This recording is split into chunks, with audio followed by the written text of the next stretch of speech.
사람이 상식과 보편적인 사고와 행동을 하며 산다는 것이 그 얼마나 소중한 일인지를 실감하는 시절입니다. 최근 경제자유구역 송도국제도시 집값 동향이 처참하기 이를 데 없습니다. 왜 이런 상황이 전개되는 것일까요? 물가 상승, 금리 등 경기 침체라는 외부 영향도 크겠지만 송도는 내부 문제를 잘 들여다봐야 합니다. 이 방송은 공익을 위함입니다. 나름 분석해 방송하오니 구독자 여러분께 유익하시길 빕니다. 제가 1월 27일 기준 공인중개소에 팔겠다고 내놓은 송도국제도시 아파트 매물 건수를 카운팅해 보았더니 무려 22,957건이나 되었습니다. 중복 매물을 제외하더라도 역대 최대 건수였습니다. 또 아파트 실제 매매 사례를 살펴보니 국민평형으로 불리는 송도 809 더샵 송도 마리나베이 전용 면적 84평방미터가 최근 5억 원대에 거래됐는데 2년 전 12억 5천만 원대에 거래되었던 것입니다. 인근 이편한 세상 전용 84평방미터도 최근 6억 8,700만 원에 거래됐는데 4억 원 가까이 빠진 금액이고, 센트럴파크를 끼고 있어 주거 환경이 송도에서 최상으로 평가되는 109 더샵 센트럴파크 1차 전용 96평방미터는 지난 8일 6억 2천만 원에 팔렸는데 2년 전에 비해 반토막이 났습니다. 바다와 호수를 낀 송도 6공군에 입주 예정인 힐스테이트 레이크 송도 4차와 송도 럭스오션 SK뷰에서는 분양가 대비 5천, 7천 마이너스 P가 쏟아지고 있고, 이 밖에 지난해 4.5대1 경쟁률을 보이며 완판된 연세대 인근 1109 송도 자이풍경채 그란노블은 무피가 질비합니다. 왜 이런 사태가 본물 쏟아지듯 하는 것일까요? 이는 경제자유구역 정책과 불가분 관계라서 일반인은 휘 가늠하기 어렵습니다. 특히 인천 지역 언론방송 대부분이 시와 경제청 광고비에 목매고 있는 처지라 분석기사 내놓기를 스스로 꺼리기에도 그렇습니다.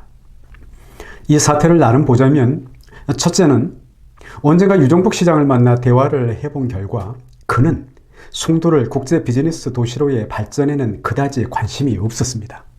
이만하면 됐다라는 태도였는데 송도 주민 저항을 최소화해 남은 부동산 개발 사업 완판에만 온통 신경이 가 있는 듯 했습니다.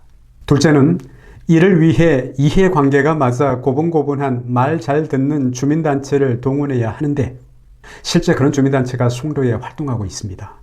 송도를 위한 듯하지만 좀비 같은 무리입니다.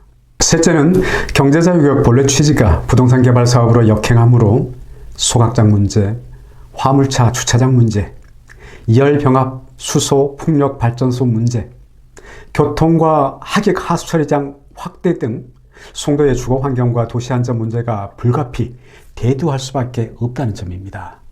이 세 가지 행태가 그동안 긴가민가 감춰져 있다가 드러날 수밖에 없는 지점에 이른 것입니다.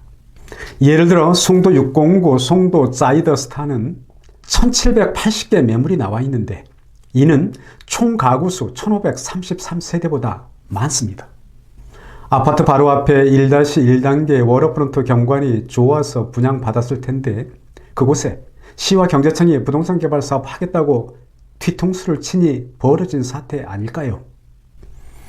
가장 최근 분양을 완판한 1109 송도자이 풍경채 그란노블 주변으로는 향후 송전탑이 지날 위기입니다.